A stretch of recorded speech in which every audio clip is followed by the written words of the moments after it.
बोलो बोलो जय सिंह बाबा की।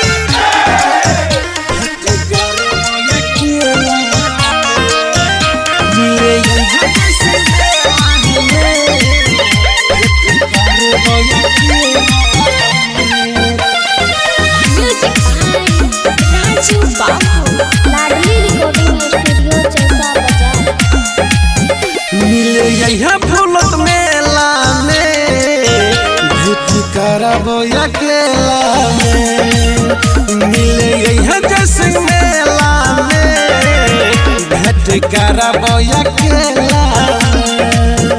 हम छियौ मजनुआ तोहार, तोय छी हमर लैला के। हम छियौ मजनुआ तोहार, तोय छी हमर लैला के।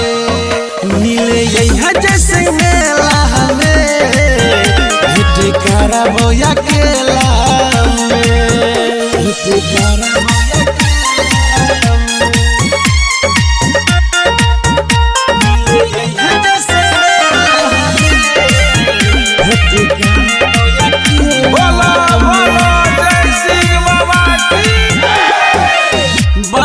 सिंह के महिमा महान छै, संगहि में दर्शन करबै सुन जान गे। संगहि में दर्शन करबै सुन बाबा जय सिंह के महिमा महान छै, एक साथ दर्शन करबै सुन जान गे। मिली जुली दोनों चढ़बै प्रसाद गे, बाबा मंदिरवा में सेल्फी लेबै साथ गे। देखबो जादू वाला खेला गे, भेंट करबो अकेला में।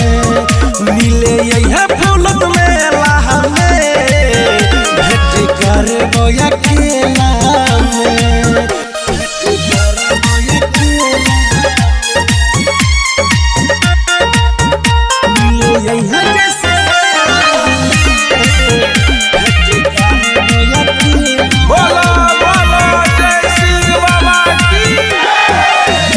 मधेपुरा के मेला खास छै, फूलत नगरिया में बाबा के वास छै।